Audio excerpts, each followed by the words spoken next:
സ്തോത്രം. Praise the Lord. ഈ രാത്രികാലവും കടന്നു വരുവാൻ കർത്താവ് നമ്മളെ സഹായിച്ചല്ലോ. പ്രാർത്ഥനയോടുകൂടി ആയിരിക്കാം. എബ്രായ ലേഖനം 12-ാം അധ്യായത്തിൽ നിന്നാണല്ലോ ചിന്തിച്ചുകൊണ്ടിരിക്കുന്നത്, പഠിപ്പിച്ചുകൊണ്ടിരിക്കുന്നത്. ഈ രാത്രികാലവും ദാസനെ ദൈവം ബലപ്പെടുത്തിട്ട് കർത്താവെ ഞങ്ങളോട് സംസാരിക്കണമേ എന്നുള്ള പ്രാർത്ഥനയോടുകൂടെ നമുക്ക് ഏവർക്കുമായിരിക്കാം. കർത്താവ് എല്ലാവരെയും സഹായിക്കട്ടെ. സ്തോത്രം. കർത്താവിന്റെ അതിപരിശുദ്ധമായ നാമം വാഴ്ത്തപ്പെടുമാറാകട്ടെ. പ്രയറിൽ കടന്നു വന്നിരിക്കുന്ന എല്ലാ ദൈവമക്കൾക്കും, അതുപോലെ തന്നെ ഇതിനെ ലീഡർഷിപ്പ് നൽകുന്ന പ്രിയ കർത്താവിന്റെ ദാസനും കടന്നു വന്നിരിക്കുന്ന ദേശത്തിന്റെ വിവിധ ഭാഗങ്ങളിൽ നിന്നും, ഇന്ത്യയിൽ നിന്നും, എല്ലാത്തിനും അമേരിക്കയുടെ വിവിധ ഭാഗങ്ങളിൽ നിന്നും കടന്നു വന്നിരിക്കുന്ന എല്ലാവരെയും ഓർത്ത് ദൈവത്തെ സ്തുതിക്കുന്നു.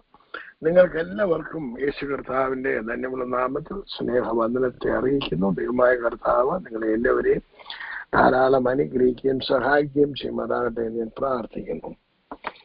ഞാന് സ്വർഗീയ കോടതിയെ കുറിച്ച് പറഞ്ഞു തുടങ്ങിയത് നിങ്ങളോട് ആദ്യം തന്നെ പറഞ്ഞു. പ്രാർത്ഥനയുടെ വിവിധ തലങ്ങളുണ്ട്. അങ്ങനെ ഞാനൊരു വേർഡ് ഉപയോഗിച്ചില്ല, അത് ഞാനിപ്പോൾ ഉപയോഗിക്കുകയാണ്. കാരണം പലർക്കും മനസ്സിലാകാത്തത് കൊണ്ടാണ് ഞാൻ ആ വേർഡ് ഉപയോഗിക്കുന്നത്. ഒരു തലം മാത്രമല്ല പ്രാർത്ഥനയ്ക്കുള്ളത്. ഇപ്പോ നമ്മൾ ചില വിഷയങ്ങൾക്ക് ചില കാര്യങ്ങൾ നമ്മൾ ചെയ്യുന്ന ഉടനെ അത് നടക്കുന്നില്ല എന്നുണ്ടെങ്കിൽ എന്ത് ചെയ്യണം? ആ സംഗതികൾക്ക് മാറ്റം വരുത്തി വേറെ കാര്യങ്ങൾ ഉപയോഗിക്കണം, വേറെ തലത്തിലേക്ക് നമ്മൾ നീങ്ങണം. അതാണ് ദൈവം പഠിപ്പിച്ചിരിക്കുന്നത് നമ്മളെ. നമുക്ക് ബൈബിളിനകത്ത് ഉടനീളം അനേകര് പ്രാർത്ഥിച്ച പ്രാർത്ഥനകൾ നമുക്ക് കാണാൻ സാധിക്കും. എന്തിനാ അതെല്ലാം തന്നേക്കുന്നത്? കർത്താവ് പ്രാർത്ഥിച്ച പ്രാർത്ഥനയുണ്ട്, ശിഷ്യന്മാർ പ്രാർത്ഥിച്ച പ്രാർത്ഥനയുണ്ട്, അപ്പോസ്തലന്മാർ പലരും പ്രാർത്ഥിച്ച പ്രാർത്ഥനകളുണ്ട്. അതുപോലെ തന്നെ പഴയ നിയമത്തിൽ അനേക പ്രാർത്ഥനകളുണ്ട്. ഇതെല്ലാം നമുക്ക് തന്നിരിക്കുന്നത് നമ്മള് ഒരുങ്ങുകൊണ്ടിരിക്കാൻ വേണ്ടിയല്ല. നമ്മുടെ വിഷയങ്ങൾക്ക് ഏത് തരത്തിൽ നമ്മൾ നോക്കി പരിഹാരം വരുത്താനായിട്ട് നിങ്ങൾ ശ്രമിക്കണം. അതാണ് ഇതിന്റെ എല്ലാം ഉദ്ദേശം. എന്താണ് ഈ കോടതിയുടെ ഉദ്ദേശം എന്ന് പറഞ്ഞാൽ പലതും നമ്മൾ പ്രാർത്ഥിച്ചാൽ നീങ്ങാത്തതുണ്ട്, വിഷയങ്ങൾക്ക് നീക്കം വരാത്തതുണ്ട്. അപ്പൊ നമ്മൾ എന്ത് ചെയ്യണം? അതിനെ കോടതി തലത്തിലേക്ക് എന്ന് പറഞ്ഞാൽ ലീഗലായിട്ട് അതിനെ കൈകാര്യം ചെയ്യാനായിട്ട് പഠിക്കണം. അതാണ് പറഞ്ഞതിന്റെ ചുരുക്കം. നമുക്ക് പുറപ്പാട് പുസ്തകം 15-ാം അധ്യായത്തിലേക്ക് കടന്നു വന്നിട്ട് 1 മുതൽ 3 വരെയുള്ള വാക്യങ്ങൾ ആദ്യം വായിച്ചാട്ടോ. മോശയും ഇസ്രായേൽ മക്കളും അന്ന് യഹോവയ്ക്ക് സങ്കീർത്തനം പാടി ചൊല്ലിയതും എന്തെന്നാൽ, ഞാൻ യഹോവയ്ക്ക് പാട്ടുപാടും, അവൻ മഹോന്നതൻ, കുതിരയെയും അതിന്മേൽ ഇരുന്നവനെയും അവൻ കടലിൽ തള്ളിയിട്ടിരിക്കുന്നു. എന്റെ ബലവും എന്റെ ഗീതവും യഹോവയത്രേ, അവൻ എനിക്ക് രക്ഷയായി തീർന്നു. അവൻ എന്റെ ദൈവം, ഞാൻ അവനെ സ്തുതിക്കും. അവൻ എന്റെ പിതാവിൻ ദൈവം, ഞാൻ അവനെ പുകഴ്ത്തും. യഹോവ യുദ്ധവീരൻ, യഹോവ എന്ന് അവന്റെ നാമം. ഇത്രയും കാര്യം നമ്മൾ ഓർത്തിരിക്കുക. യഹോവ യുദ്ധവീരൻ, അവന്റെ നാമം യഹോവ എന്നാണ്. സൈന്യങ്ങളുടെ യഹോവ എന്ന് കേട്ടാൽ ഉടനെ തന്നെ ചിന്തിച്ചോണം, എനിക്ക് വേണ്ടി യുദ്ധത്തിന് നിൽക്കുന്ന ദൈവമാണ്. എന്തിനാണ് എനിക്ക് വേണ്ടി യുദ്ധം നിൽക്കുന്നത്? നമുക്കെതിരായി ഒരു ശത്രുവുണ്ട്. അപ്പൊ അതെങ്ങനെയാണ് യുദ്ധം ചെയ്യിപ്പിക്കേണ്ടത് എന്ന് നമ്മൾ അറിഞ്ഞിരിക്കണം. കാരണം നമ്മൾക്ക് കൈകൊണ്ടല്ല നമ്മുടെ യുദ്ധമുള്ളത്. നമ്മുടെ യുദ്ധങ്ങളെല്ലാം നാവ് കൊണ്ടാണുള്ളത്. ഇസ്രായേൽ മക്കൾക്ക് കൈകൊണ്ടായിരുന്നു, ശരീരമായിരുന്നു. അപ്പോ നമുക്ക് യുദ്ധം ചെയ്യാനും പോകുവാനും വരാനും നമുക്ക് ദൈവം ദൂതന്മാരെ തന്നിട്ടുണ്ട്. ഈ ദൂതന്മാരാണ് നമുക്ക് വേണ്ടി പ്രവർത്തിക്കുന്നത്. അവര് പ്രവർത്തിക്കണമെന്നുണ്ടെന്നുണ്ടെങ്കിൽ ഇത്രയും കാര്യം ഓർത്തിരിക്കുക. സങ്കീർത്തനം 103-ന്റെ 20-ാമത്തെ വാക്യം നിങ്ങൾ ഒരിക്കലും മറന്നു പോകാതെ അണ്ടർലൈൻ ചെയ്യുക.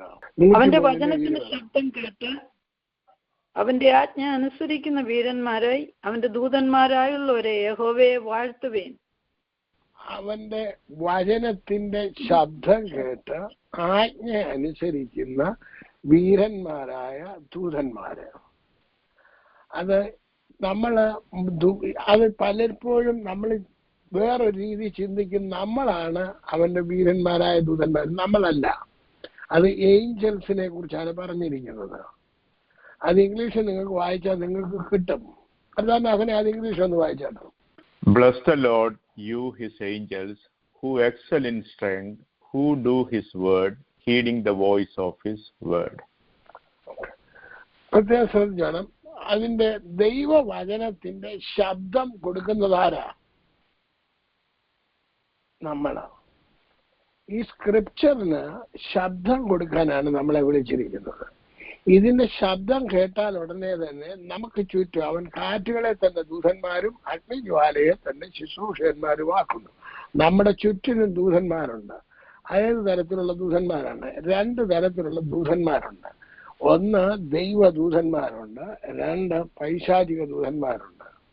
ഇവര് 2 പേരും നമ്മുടെ വാക്കുകൾ കേൾക്കാനായിട്ട് നോക്കിയിരിക്കുകയാണ്. അവർ നമ്മുടെ ചിന്തകളിൽ കൂടിയല്ല അവർ പ്രവർത്തിക്കുന്നത്. ചിന്തയുടെ പ്രവർത്തിക്കാൻ ദൈവത്തിന് മാത്രമേ പറ്റത്തുള്ളൂ, പിശാചിന് പറ്റത്തില്ല. കാരണം നമ്മളിൽ വസിക്കുന്നത് കർത്താവാണ്. നമ്മുടെ നിരൂപണങ്ങളെ അറിയാവുന്ന ദൈവത്തിന് മാത്രമേ പറ്റത്തുള്ളൂ. അപ്പൊ നമ്മുടെ വാക്കുകളെ ആർക്ക് ഉപയോഗിക്കാൻ സാധിക്കും? ഇത് പ്രധാനമായിട്ട് നമ്മൾ അറിഞ്ഞിരിക്കണം. നിങ്ങൾ ആ എബ്രായ ലേഖനത്തിനകത്ത്, എബ്രായ ലേഖനം 12:22 മുതൽ 24 വരെയുള്ളതാണ് നമ്മുടെ അടിസ്ഥാനം. ഓക്കെ, ആ എബ്രായ ലേഖനം 12:22 മുതൽ 24 വരെ ഉള്ളതിനകത്ത് എഴുതിയിരിക്കുന്നത്, അവിടെ ദൂതന്മാരെ കൊണ്ട് നിറഞ്ഞിരിക്കുന്നത് നിങ്ങൾക്ക് കാണാൻ സാധിക്കും. നമ്മൾ അവിടേക്ക് ചെല്ലുമ്പോൾ അതിനകത്ത് ദൂതന്മാരുണ്ട്. ആ ദൂതന്മാരാണ് നമുക്ക് വേണ്ടി പ്രവർത്തിക്കുക. പിന്നെയോ സയോൻ പർവ്വതത്തിനും ദൈവത്തിന്റെ നഗരമായ സ്വർഗീയ യെരൂശലേമിനും അനേകായിരം ദൂതന്മാരുടെ സർവസംഘത്തിനും. ഈ ദൂതന്മാർ അവിടെ ഉണ്ട്, നമ്മുടെ ചുറ്റിനുമുണ്ട്, എപ്പോഴും ഉണ്ട്. അപ്പോൾ നമ്മൾ എങ്ങനെയാണ് വാക്കുകൾ പറയുന്നത്? ഈ വാക്കുകളെയാണ് അവർ കൊണ്ടുപോകുന്നത്. അപ്പൊ അവരത് കൊണ്ടുപോയി പ്രവർത്തിക്കും. അതുകൊണ്ടാണ് ദൈവം പ്രവർത്തിക്കുന്നത് നമ്മൾ പറയുന്ന വാക്കുകൾ. അത് നിങ്ങളെ വേറൊരു രീതി കൂടെ കാണിക്കാം, അന്നേരം നിങ്ങൾക്ക് ഒന്നുകൂടെ മനസ്സിലാകാൻ വേണ്ടി. വെളിപ്പാട് പുസ്തകം 8-ാം അധ്യായം അതിന്റെ 1 മുതൽ 5 വരെയുള്ള വാക്യം വായിച്ചാട്ടെ. അവൻ 7-ാം മുദ്ര പൊട്ടിച്ചപ്പോൾ സ്വർഗത്തിൽ ഏകദേശം അരമണിക്കൂറോളം മൗനത ഉണ്ടായി. അപ്പോൾ ദൈവസന്നിധിയിൽ 7 ദൂതന്മാർ നിൽക്കുന്നത് ഞാൻ കണ്ടു. അവർക്ക് 7 കാഹളം ലഭിച്ചു. മറ്റൊരു ദൂതൻ ഒരു സ്വർണ്ണ ധൂപകലശവുമായി വന്ന് യാഗപീഠത്തിനരികെ നിന്നു. സിംഹാസനത്തിന് മുൻപിലുള്ള സ്വർണ്ണ പീഠത്തിന്മേൽ സകല വിശുദ്ധന്മാരുടെയും പ്രാർത്ഥനയോട് ചേർക്കേണ്ടതിന് വളരെ ധൂപവർഗം അവന് കൊടുത്തു. ധൂപവർഗത്തിന്റെ പുക വിശുദ്ധന്മാരുടെ പ്രാർത്ഥനയോടുകൂടെ ദൂതന്റെ കയ്യിൽ നിന്ന് ദൈവസന്നിധിയിലേക്ക് കയറി. ദൂതൻ ധൂപകലശമെടുത്ത് യാഗപീഠത്തിലെ കനൽ നിറച്ചു ഭൂമിയിലേക്ക് എറിഞ്ഞു. ഉടനെ ഇടിമുഴക്കവും നാദവും മിന്നലും ഭൂകമ്പവും ഉണ്ടായി. 3 മുതലുള്ള ഭാഗങ്ങളാണ് നമുക്ക് പ്രധാനപ്പെട്ടതിന് വേണ്ടി നിങ്ങൾ ശ്രദ്ധിച്ചോണം. മറ്റൊരു ദൂതൻ സ്വർണ്ണ ധൂപകലശവുമായി വന്ന് യാഗപീഠത്തിന്റെ അരികെ നിന്നു. അവന്റെ കയ്യിലുള്ളത് എന്തുവായിരുന്നു? സിംഹാസനത്തിന് മുമ്പിലുള്ള സ്വർണ്ണ പീഠത്തിന്മേൽ സകല വിശുദ്ധന്മാരുടെയും പ്രാർത്ഥനയോടുകൂടെ ചേർക്കേണ്ടതിന്. അപ്പം നമ്മുടെ പ്രാർത്ഥന ആരാ കൊണ്ടുപോയിരിക്കുന്നത്? ഇപ്പം ദൂതന്മാര്. ആ പ്രാർത്ഥനയോടുകൂടെ എന്തോ ഇനിയും ചേരണം? ധൂപം ചേരണം. അപ്പൊ ധൂപം ചേരണം എന്നുണ്ടെങ്കിൽ നമ്മൾ എന്തെങ്കിലും പ്രാർത്ഥിച്ചാൽ മതിയോ? കർത്താവിന്റെ വാക്കുകളുടെ ശബ്ദം മാത്രമേ അവരെന്ത് ചെയ്യത്തുള്ളൂ? കൊണ്ടുപോകത്തുള്ളൂ. അവർ കൊണ്ടുപോകുന്നത് ദൈവത്തിന്റെ വാക്കുകളുടെ ശബ്ദം. അത് മാത്രമേ അവർക്കറിയത്തുള്ളൂ. എന്റെ ശരീരത്തിന് തീരെ സുഖമില്ല എന്ന് പറഞ്ഞു നിൽക്കട്ടെ, നമ്മൾ അതേത് ദൂതനാ കൊണ്ടുപോകുന്നത്? ദൈവത്തിന്റെ ദൂതൻ അത് എടുക്കാൻ പറ്റുമോ? എടുക്കാൻ പറ്റുമോ? നിങ്ങളൊന്ന് പറഞ്ഞു ആരെങ്കിലും. പറ്റത്തില്ല. നമ്മൾ പറയാ അവിടെ ഇതൊക്കെ നടക്കുന്നു, ആ സംഭവങ്ങളൊക്കെ നടക്കുന്നു, അത് ദൈവത്തിന്റെ ദൂതൻ എടുക്കാൻ പറ്റുമോ? പറ്റത്തില്ല. അവൻ ആരുടെ വചനത്തിന്റെ ശബ്ദം മാത്രമേ കേൾക്കുള്ളൂ? ദൈവത്തിന്റെ വചനത്തിന്റെ ശബ്ദം, അതിനകത്തിലെ ആജ്ഞ മാത്രമേ അവരനുസരിക്കത്തുള്ളൂ. പിന്നെ മറ്റേതൊക്കെ ആരാ കൊണ്ടുപോകുന്നത്? സാത്താന്റെ ദൂതന്മാര്. അപ്പം ദൈവത്തിന്റെ ദൂതൻ നിങ്ങളുടെ പ്രാർത്ഥനയെ കൊണ്ടുപോകണമെന്നുണ്ടെങ്കിൽ അത് എങ്ങനെയുള്ളതായിരിക്കണമെന്ന് തീരുമാനിക്കേണ്ടത് നമ്മളായിരിക്കണം. നമ്മൾ ഇത് കണ്ടുകൊണ്ട് പ്രാർത്ഥിക്കും. ഞാൻ കഴിഞ്ഞ ദിവസം നിങ്ങളെ കാണിച്ചു, യോഹന്നാൻ സുവിശേഷം 1-ാം അധ്യായത്തിനകത്ത് ലാസ്റ്റിൽ ദൂതന്മാർ സ്വർഗം തുറന്നിരിക്കുന്നത്, ദൂതന്മാർ കയറുകയും ഇറങ്ങുകയും ചെയ്യുന്നത് നിങ്ങൾ കാണും. ആ ദൂതന്മാരുടെ ജോലിയാണത്. അവർ കയറുകയാണ് ചെയ്യുന്നത്. നമ്മുടെ പ്രാർത്ഥനയുമായിട്ടാണ് ഉയരത്തിലേക്ക് പോകുന്നത്, അതിന് മറുപടിയുമായിട്ടാണ് വരുന്നത്. അന്നേരം എന്ത് ചെയ്തു? ധൂപവർഗത്തിന്റെ പുക വിശുദ്ധന്മാരുടെ പ്രാർത്ഥനയോടുകൂടി ദൂതന്റെ കയ്യിൽ നിന്നും എങ്ങോട്ട് പോയി? ദൈവസന്നിധിയിലേക്ക് കയറി. ഇപ്പം പ്രാർത്ഥന എങ്ങനെയാണ് ദൈവസന്നിധി ചെല്ലുന്നതെന്ന് നിങ്ങൾ കണ്ടു. ദൂതൻ ധൂപകലശം എടുത്തു, യാഗപീഠത്തിൽ നിന്ന് കനൽ നിറച്ച് ഭൂമിയിലേക്ക് എറിഞ്ഞു എന്ന് പറഞ്ഞു കഴിഞ്ഞാൽ അതിന് മറുപടിയാണ് താഴോട്ട് വന്നത്. മറുപടി എന്തായിട്ടാ വന്നത്? ഇടിമുഴക്കം, നാദം, ഭൂകമ്പം, മിന്നല്, ഇതൊക്കെ ഉണ്ടായി. അത് സങ്കീർത്തനം 18 വായിക്കുന്നുണ്ടെങ്കിൽ നിങ്ങൾക്കത് മനസ്സിലാകും. ദാവീദിന്റെ പ്രാർത്ഥനയുടെ പുക ദൈവത്തിന്റെ മൂക്കിൽ എത്തി എന്നൊക്കെ പറഞ്ഞ് അതിനകത്ത് വായിക്കുന്നുണ്ട്. അപ്പോൾ നാദവും ഇടിമുഴക്കവും മിന്നലും ഒക്കെ ഉണ്ടായെന്നൊക്കെ അതിനകത്ത് വായിക്കുന്നുണ്ട്. ഇത് വായിച്ചാൽ മാത്രം പോരാ, അത് എങ്ങനെയാണ് സംഭവിക്കുന്നത് എന്നുള്ളതാണ് ആര് പറഞ്ഞിരിക്കുന്നത്? കർത്താവിന്റെ ദാസൻ പറഞ്ഞിരിക്കുന്നത്. എന്റെ കഷ്ടതയിൽ ഞാൻ യഹോവയോട് നിലവിളിച്ചു, ദൈവത്തോട് നിലവിളിച്ചു. അവൻ എന്റെ സുന്ദരത്തിന്റെ അപേക്ഷ കേട്ടു. തിരുമുമ്പിൽ കഴിച്ച പ്രാർത്ഥന അവന്റെ ചെവിയിലെത്തി. ഭൂമി ഞെട്ടിവിറച്ചു, മലകളുടെ അടിസ്ഥാനങ്ങൾ നീങ്ങി. അവൻ കോപിക്കാൻ ഭൂമി കുലുങ്ങി. അവന്റെ മൂക്കിൽ നിന്നും പുക പൊങ്ങി, അവന്റെ വായിൽ നിന്നും തീ പുറപ്പെട്ടു. തീക്കനൽ അവങ്ങളിൽ നിന്ന് ജ്വലിച്ചു. അതാണ് ആ പറഞ്ഞിരിക്കുന്നത്. എങ്ങനെയാണ് പ്രാർത്ഥനയുടെ മറുപടി താഴേക്ക് വരുന്നതെന്ന്. അപ്പം ഇതൊരു പ്രൊസീജിയറാണ്. ഈ പ്രൊസീജിയർ ലീഗലാണ്. ഇതിനെ മാറ്റിയെടുക്കാൻ കർത്താവിന് പറ്റത്തില്ല. അത് ലീഗൽ പ്രൊസീജിയറാണ്. ആ പ്രൊസീജിയറിൽ കൂടെ ഇത് നടക്കത്തുള്ളൂ. അപ്പൊ നമ്മുടെ പ്രാർത്ഥന അവിടെ ചെല്ലണം. അത് ചെന്നിട്ട് അതിന് മറുപടി വരണം. എങ്ങനെയാണെന്നുള്ളത് ഓക്കെ. ഇനി നിങ്ങൾ പ്രത്യേകം ശ്രദ്ധിച്ചോണം. പുറപ്പാട് പുസ്തകം 15-ാം അധ്യായത്തിലാണ് നമ്മൾ നിൽക്കുന്നത്. മോശയും ഇസ്രായേൽ മക്കളും പാട്ടുപാടി. എപ്പോഴാ പാട്ട് പാടാനുള്ള കാരണം? ചെങ്കടലിനെ രണ്ടായി ചേർക്കുന്നു. അത് 14-ാം അധ്യായത്തിനകത്തുണ്ട്.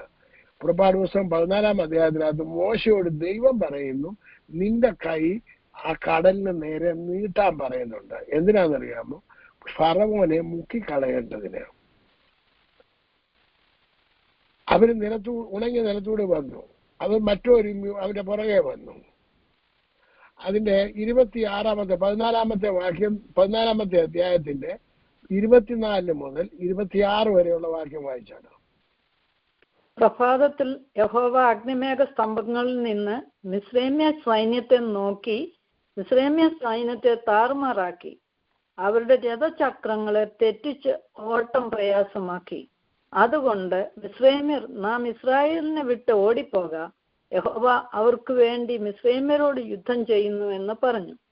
അപ്പോൾ യഹോവ മോശയോട്, വെള്ളം മിസ്രൈമ്യരുടെ മേലും അവരുടെ രഥങ്ങളിൽ മേലും കുതിരപ്പടയുടെ മേലും മടങ്ങി വരേണ്ടതിന് കടലിന്മേൽ കൈ നീട്ടുക എന്ന് കൽപ്പിച്ചു. ഇനി നിങ്ങൾ എന്നോട് പറഞ്ഞേ, ദൈവത്തിന് ചെയ്യാൻ ബുദ്ധിമുട്ടുണ്ടായിട്ടാണോ ദൈവം മോശയോട് പറഞ്ഞത് വെള്ളം മിസ്രൈമ്യരുടെ മേലും അവരുടെ രഥങ്ങളിന്മേലും കുതിരകളുടെ മേലും മടങ്ങി വരേണ്ടതിന് കടലിന്മേൽ കൈ നീട്ടുക എന്ന് കൽപ്പിക്കേണ്ടത് ദൈവം മോശയോട് പറഞ്ഞത് ദൈവത്തിന് അതിന് ബുദ്ധിമുട്ടുണ്ടായിട്ടാണോ? അല്ലേ? ഉണ്ടെങ്കിൽ പിന്നെ പറയേണ്ട കാര്യമില്ലല്ലോ. ദൈവത്തിന് ബുദ്ധിമുട്ടുണ്ട്. എന്താ കാര്യം?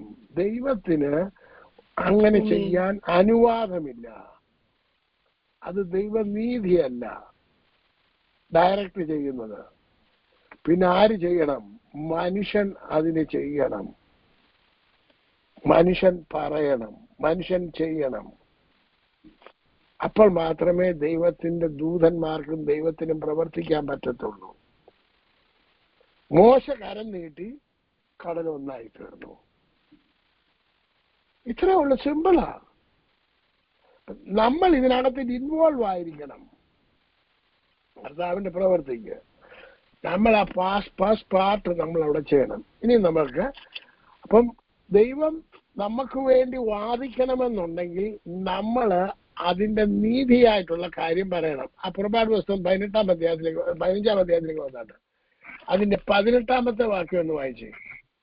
യഹോവ എന്നും എന്നേക്കും രാജാവായി വാഴും, എന്നാൽ ഫറവോന്റെ കുതിര അവന്റെ രഥം. മതി 18-ാമത്തെ വാക്യം മാത്രം മതി. യഹോവ എന്നും എന്നേക്കും എന്തായിട്ട് വാഴും? രാജാവായി വാഴും. രാജാവായിട്ട് വാഴും. അപ്പൊ നമ്മുടെ ജീവിതത്തിലും യഹോവയായ ദൈവം എന്നും എന്നേക്കും യേശു നമ്മുടെ രാജാവായിട്ട് വാഴണം. അവനാണ് രാജാവ്. അവൻ കൽപ്പിക്കുന്നത് നമ്മളത് ചെയ്താൽ മതി. അന്നേരം നമുക്ക് വേണ്ടി ദൂതന്മാർ കിടന്ന് പ്രവർത്തിച്ചോളും. നമുക്ക് വേണ്ടി പ്രവർത്തിക്കാൻ അവരെ ആക്കിയിരിക്കുന്നത്. അതിനുശേഷം 26-ാമത്തെ വാക്യം വായിച്ചാണ്. നിന്റെ ദൈവമായ യഹോവയുടെ വാക്ക് നീ ശ്രദ്ധയോടെ കേട്ട് അവന് പ്രസാദമുള്ളത് ചെയ്യുകയും അവന്റെ കൽപ്പനകളെ അനുസരിച്ച് അവന്റെ സകല വിധികളും പ്രമാണിക്കുകയും ചെയ്താൽ ഞാൻ മിസ്രൈമ്യർക്ക് വരുത്തിയ വ്യാധികളിൽ ഒന്നും നിനക്ക് വരുത്തുകയില്ല. ഞാൻ നിന്നെ സൗഖ്യമാക്കുന്ന യഹോവയാകുന്നു എന്ന് അരുളി ചെയ്തു. അപ്പൊ ദൈവം അവിടെ എന്തോ തീരുമാനമെടുത്തിട്ടുണ്ട്. സൗഖ്യമാക്കുവാൻ തീരുമാനം എടുത്തിട്ടുണ്ട്. അതിന് നമ്മൾ എന്താ ചെയ്യണം? ദൈവത്തിന്റെ വാക്ക് ശ്രദ്ധയോടെ കേൾക്കണം. എന്ത് ചെയ്യണം? കേൾക്കണം. എന്നിട്ട് ദൈവത്തിന് പ്രസാദമുള്ളത് നമ്മൾ ചെയ്യണം. അവന്റെ കൽപ്പനകളെ അനുസരിക്കണം. അവന്റെ വിധികളും ചട്ടങ്ങളും സകല വിധികളും പ്രമാണിക്കണം. അങ്ങനെ ചെയ്താൽ നമ്മളെ സൗഖ്യമാക്കും എന്നല്ലേ പറഞ്ഞിരിക്കുന്നത്? അതെ. അപ്പൊ നമ്മൾ എന്ത് ചെയ്യും? നമ്മുടെ പാർട്ട് എന്തുവാ? നമ്മുടെ പാർട്ടാണ് താഴെ ആദ്യം പറഞ്ഞിരിക്കുന്നത്. ദൈവത്തിന്റെ വാക്ക് ശ്രദ്ധയോടെ കേൾക്കണം. നമ്മൾ വായിക്കാൻ അങ്ങനെ കേൾക്കുന്നത്. നമ്മൾ കേട്ടിട്ടുണ്ട്, നമ്മുടെ അമ്മയപ്പന്മാരും നമ്മൾ നാട്ടിലായിരുന്നപ്പം, നമ്മൾ കുഞ്ഞുനാളിലായിരുന്നപ്പം നിങ്ങളുടെ വല്യപ്പച്ചനും വല്യമ്മയ്ക്കും അമ്മയപ്പനും ഒക്കെ വായിക്കുന്നുണ്ട്. മോനെ ബൈബിൾ വായിരും, മോളെ ബൈബിൾ വായിര്, ഉറക്കെ വായിക്ക് എന്ന് പറഞ്ഞു കേട്ടിട്ടുണ്ടോ? അതാണ് കേൾക്കുന്നത്. അപ്പോഴാണ് കേൾക്കുന്നത്. നമ്മൾ എന്ന് ഉറക്കെ വായിക്കുമ്പോ അപ്പൊ നമ്മൾ കേൾക്കും. അപ്പൊ ഉറക്കെ വായിച്ച് ശ്രദ്ധയോടെ കേട്ട് അവന് പ്രസാദമുള്ളത് ചെയ്യണം. അപ്പൊ പ്രസാദമുള്ളത് എങ്ങനെ ചെയ്യുന്നത്? കർത്താവ് പറഞ്ഞത് അതുപോലെ അനുസരിക്കണം, ചെയ്യും. അവന്റെ കൽപ്പനകളും വിധികളും അനുസരിക്കുകയും ചെയ്താൽ ഞാൻ നിന്നെ സൗഖ്യമാക്കുന്ന യഹോവയാകുന്നു. ആ ലീഗൽ ടേം ആരാ വെച്ചേക്കുന്നത്? കർത്താവ്. അത് നമ്മൾ അനുസരിക്കാതെ കർത്താവിന് എന്തെങ്കിലും ചെയ്യാൻ പറ്റുമോ?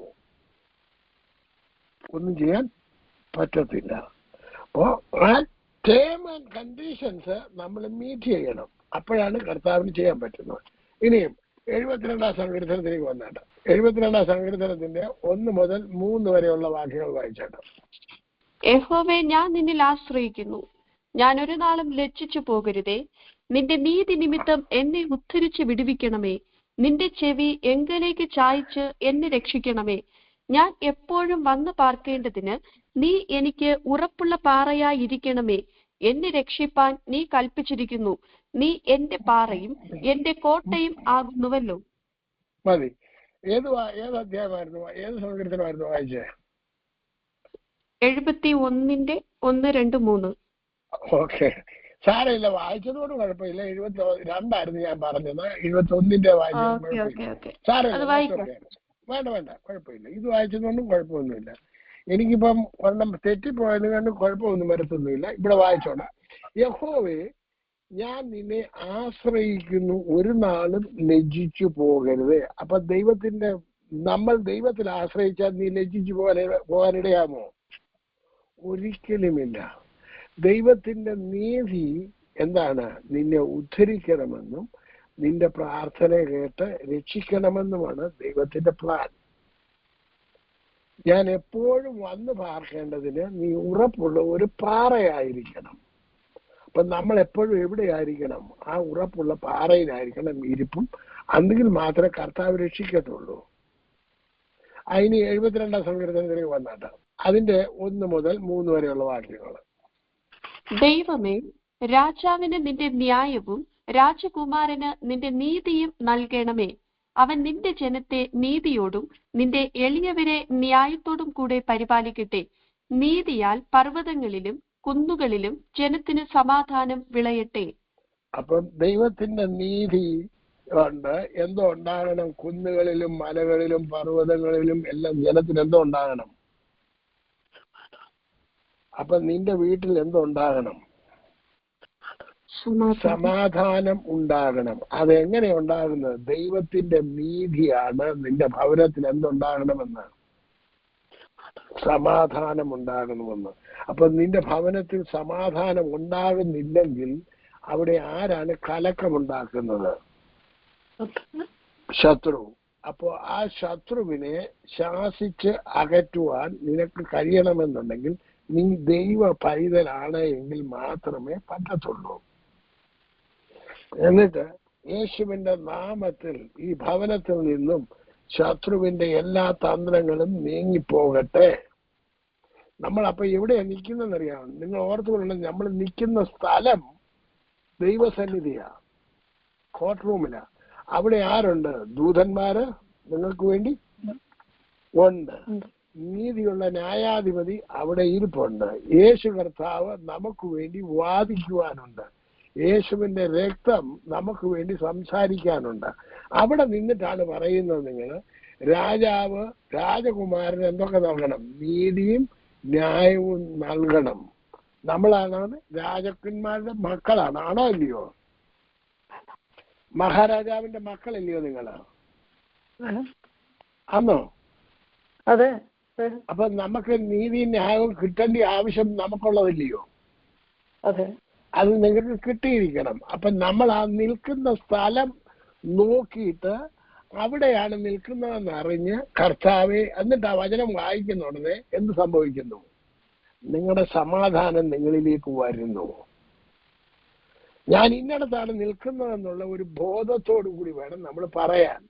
ആ വചനമാണ് പറയുന്നത്, അവൻ നിന്റെ ജനത്തെ, കർത്താവെ ഈ കുടുംബത്തെ നീതിയോടും ന്യായത്തോടും എളിയവരെ നീതിയോടും പരിപാലിക്കേണ്ടതിന് കർത്താവെ ഞങ്ങൾക്ക് നീതിയും ന്യായവും തരുമാറാകണം. അത് മാത്രമല്ല, നിന്റെ നീതിയാൽ എന്റെ കുടുംബവും എന്റെ ജനവും സമാധാനത്തോടെ വസിക്കുവാൻ ഇടയായി തീരട്ടെ.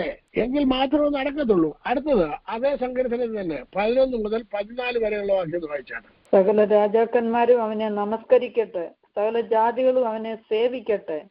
അവൻ നിലവിളിക്കുന്ന ദരിദ്രനെയും സഹായമില്ലാത്ത എളിയവനെയും വിടുവിക്കുമല്ലോ. എളിയവനെയും ദരിദ്രനെയും അവൻ ആദരിക്കും. ദരിദ്രന്മാരുടെ ജീവനെ അവൻ രക്ഷിക്കും.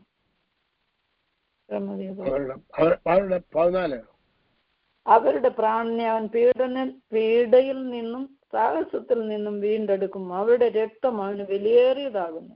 അപ്പൊ ദൈവത്തിന്റെ നീതി അനുസരിച്ചിട്ട് എന്തൊക്കെയാണ് നിർദ്ദേശിക്കുന്നത്? സഹായമില്ലാത്ത എളിയവനെയും വിടുവിക്കുകയും എളിയവനെയും ദരിദ്രനെയും അവൻ ആദരിക്കുകയും ദരിദ്രന്മാരുടെ ജീവനെ രക്ഷിക്കുകയും അവരുടെ പ്രാണൻ പീഡയിൽ നിന്നും സാഹസത്തിൽ നിന്നും വീണ്ടെടുക്കുമെന്നും അവരുടെ രക്തം അവന് വിലയേറിയതായിരിക്കുമെന്നും കർത്താവിന്റെ നീതിയുള്ള വിധിയാണോ? ആണോ? ആണോ? ആ നീതിയുള്ള വിധി പ്രഖ്യാപിക്കേണ്ട ജോലി ആരുടേതാണ്? ഡിക്ലെയർ ചെയ്യേണ്ടതാണ് നമ്മുടെ. ആ സമയത്ത് ആര് കൊണ്ടുപോകും ഈ വിധിയുമായിട്ട്? ദൂതന്മാർ. അത് ദൈവസന്നിധിയിൽ എത്തിയാൽ അതിന് മറുപടി ഉണ്ടോ? തീർച്ചയായിട്ടും ഉണ്ട്. അതാ നിങ്ങൾ പറയേണ്ടി വിളിച്ച്.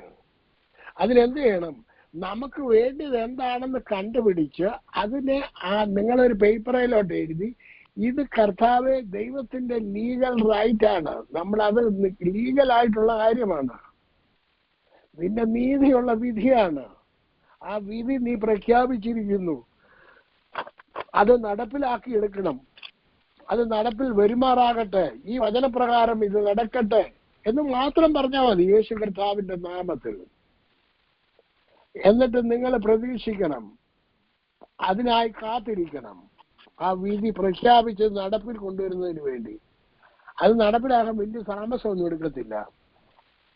എന്താ കാര്യം? ആരാ കൊണ്ടുവരികയും ചെയ്യുന്ന ദൂതന്മാർ. അവർ മിന്നൽ വേഗത്തിലാണ് നടപ്പോകുന്നത്. അതിനടുത്തത് 17 മുതൽ അത് താഴോട്ട് വായിച്ചാണ് 18 വരെ 19 വരെ വായിച്ചാണ്. അവന്റെ നാമം എന്നേക്കും ഇരിക്കും, അവന്റെ നാമം സൂര്യൻ ഉള്ളിടത്തോളം നിലനിൽക്കും. മനുഷ്യർ അവന്റെ പേർ ചൊല്ലി അന്യോന്യം അനുഗ്രഹിക്കും. സകല ജാതികളും അവനെ ഭാഗ്യവാനെന്ന് പറയും. താൻ മാത്രം അത്ഭുതങ്ങളെ ചെയ്യുന്നവനായി ഇസ്രായേലിന്റെ ദൈവമായ യഹോവയായ ദൈവം വാഴ്ത്തപ്പെടുമാറാകട്ടെ. അവന്റെ മഹത്വമുള്ള നാമം എന്നേക്കും വാഴ്ത്തപ്പെടുമാറാകട്ടെ. ഭൂമി മുഴുവനും അവന്റെ മഹത്വം കൊണ്ടും നിറയുമാറാകട്ടെ. ആമേൻ. അപ്പൊ നമ്മൾ പ്രാർത്ഥിക്കുമ്പോൾ അത്ഭുതങ്ങൾ നടക്കുന്നുണ്ട്. എന്താണ് ഭൂമിയിലൊക്കെ നടക്കാൻ പോകുന്നത്? ദൈവത്തിന്റെ മഹത്വം വെളിപ്പെടും.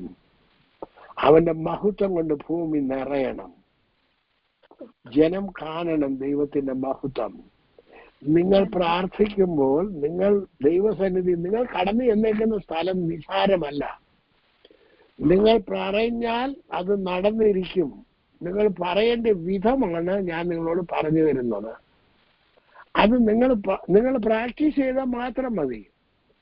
ഒത്തിരി നമുക്കിതെല്ലാം വലിയ അറിവൊന്നും വേണമെന്ന് നിർബന്ധമൊന്നുമില്ല. ഞാൻ ചെയ്യുന്ന എൻ്റെ കാര്യം പറയാന്നുണ്ടെങ്കിൽ, ഞാനിങ്ങനെ ഇപ്പം ബൈബിൾ എൻ്റെ മുന്നിൽ ഉണ്ടെന്നുണ്ടെങ്കിൽ തന്നെയും ഞാൻ കമ്പ്യൂട്ടർ എനിക്ക് കുറച്ചുകൂടെ ഈസി, എനിക്ക് കാണാനായിട്ട് പെട്ടെന്ന് പറ്റും. ഇപ്പൊ ആർക്കും എവിടെയെങ്കിലും പ്രാർത്ഥിക്കണമെന്നുണ്ട്, ആ വചനം ഇങ്ങോട്ട് എടുത്തു, ഈ വചനം വായിച്ചു, അത് അവർക്ക് അങ്ങനെ സംഭവിക്കുമാറാകട്ടെ എന്ന് പറഞ്ഞ് ഞാനത് നിർത്തും. കാരണം എന്താ? യേശു കർത്താവിന്റെ നാമത്തിൽ അത് സംഭവിക്കട്ടെ. അത് ഞാൻ വിശ്വസിച്ചു, അത് സംഭവിച്ചിരിക്കും, അത് പൂർണ്ണമായിട്ട് നടന്നിരിക്കും. ഇതിനകത്തിലുള്ള ഒരു പാസ് പണ്ടൊക്കെ വരുമായിരുന്നു, ഒരു ജോണി ബാബു എന്ന് പറയുന്നത്. പണ്ട് ആദ്യ കാലത്തൊക്കെ വരുമായിരുന്നു. ആ പുള്ളി വല്ലപ്പോഴും ഒക്കെ എന്നെ വിളിക്കും പ്രാർത്ഥിക്കാൻ വേണ്ടി. എന്താ അദ്ദേഹത്തിനുള്ള പ്രത്യേകത എന്നാന്ന് വെച്ച് കഴിഞ്ഞാൽ, കോവിഡ് വന്നപ്പോ അവർക്കെല്ലാവർക്കും കൂടെ കോവിഡ് വന്ന് ആന്ധ്രയിൽ നിന്ന് അവർ കേരളത്തിലോട്ട് പോകുന്ന വഴിക്ക് എന്നെ വിളിച്ചല്ല, റെജി ബ്രദർ എന്ന് പറഞ്ഞ ആള് ഇതിനകത്തിലുണ്ടായിരുന്ന റെജി വിളിച്ചു. മോനിച്ചാനെ വിളിച്ചു പ്രാർത്ഥിപ്പിക്കാൻ പറഞ്ഞു. മോനിച്ചാൻ അല്ല എന്നോട് പറഞ്ഞു, റെജി ബ്രദർ പറഞ്ഞു പാസ്റ്റർ ചെയ്ത് വിളിച്ചത് പ്രാർത്ഥിക്കണമെന്ന് പറഞ്ഞു. അപ്പൊ ഞാൻ വിളിച്ചു. അവർക്ക് എന്നെ മനസ്സിലായില്ല. ഞാൻ പറഞ്ഞു, എന്നെ നിങ്ങൾക്ക് അറിയത്തില്ല, ഞാൻ പ്രാർത്ഥിക്കുന്നത് സാധാരണ ആൾക്കാർ പ്രാർത്ഥിക്കുന്നത് പോലെ അല്ല, അതുകൊണ്ട് പ്രാർത്ഥന ശ്രദ്ധിച്ചാണ്. ഞാൻ അധികം നേരം പ്രാർത്ഥിക്കത്തില്ല, 1 മിനിറ്റോ 1.5 മിനിറ്റോ കാണത്തുള്ളൂ എന്റെ പ്രാർത്ഥന എന്ന് പറഞ്ഞ. ആദ്യം പുള്ളിക്കാരത്തി ഇത് കേട്ടോണ്ട് ഇതെന്ത് പ്രാർത്ഥനയാണെന്ന് വിചാരിച്ചു.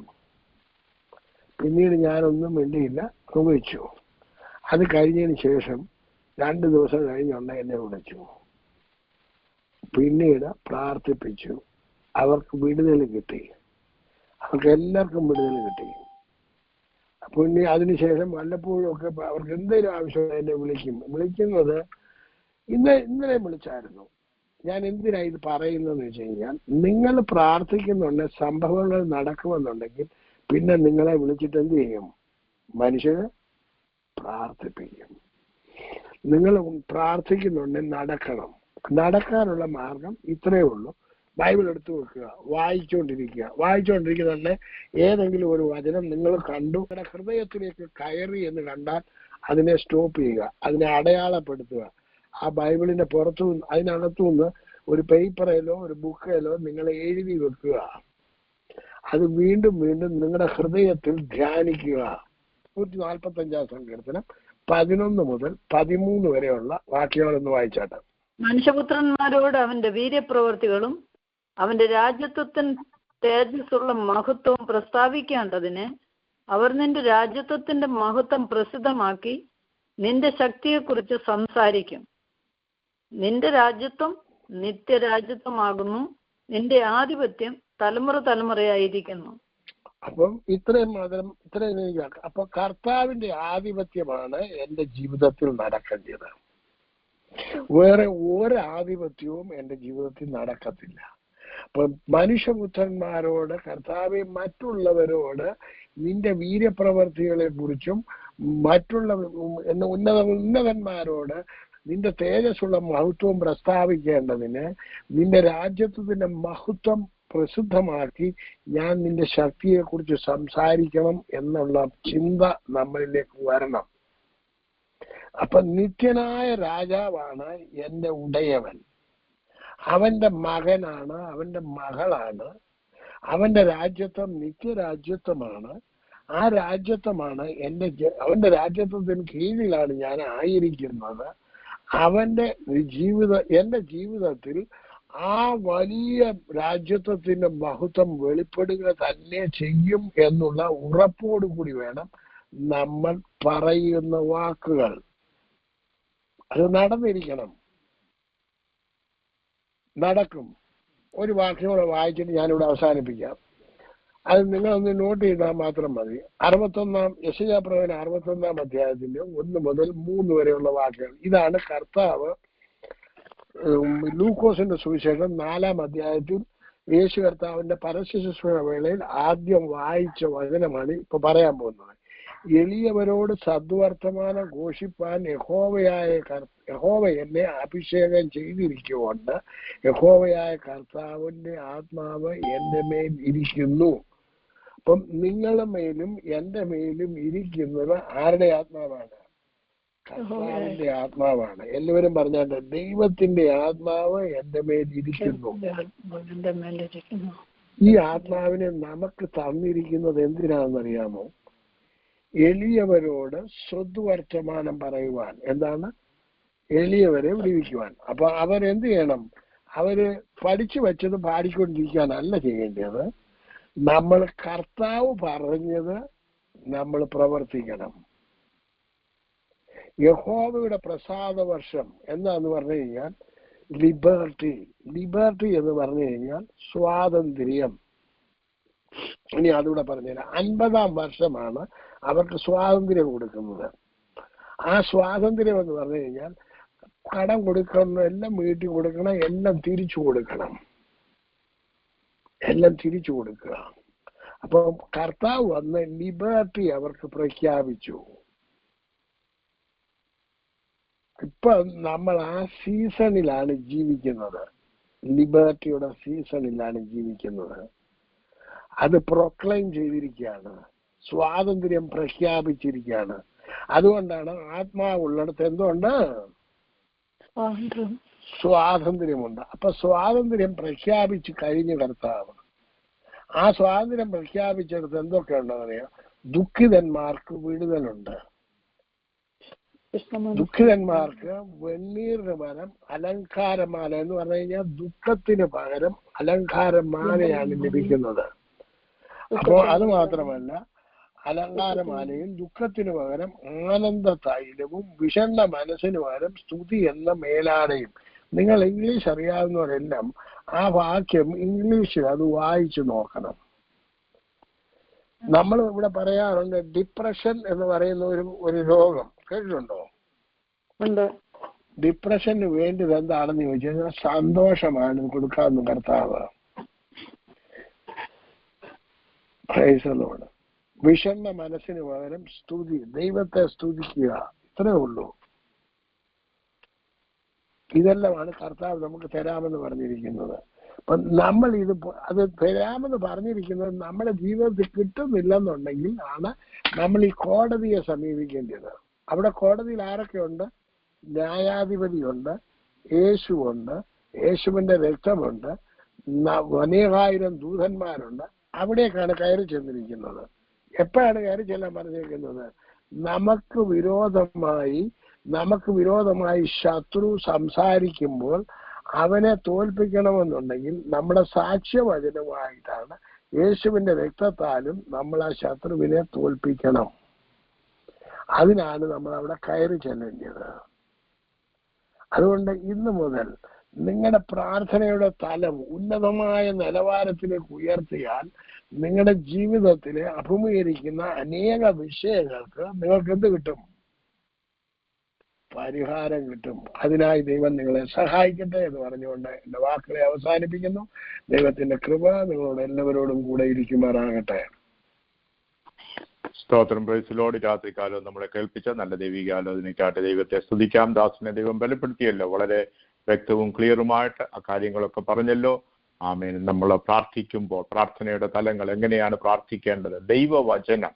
അതുകൊണ്ടാണ് ദൈവവചനം വളരെ ഇമ്പോർട്ടൻ്റ് ആണ്. വചനമാണല്ലോ വിടുതൽ കൊണ്ടുവരുന്നത്. വചനം നമ്മൾ പ്രാർത്ഥിക്കുമ്പോഴൊക്കെ വചനം കോട്ട് ചെയ്തുകൊണ്ട് വേണം, ദൈവീയ വാഗ്ദത്തങ്ങളെ ഓർപ്പിച്ചുകൊണ്ട് വേണം നമ്മൾ പ്രാർത്ഥിക്കുവാനായിട്ട്. സ്തോത്രം.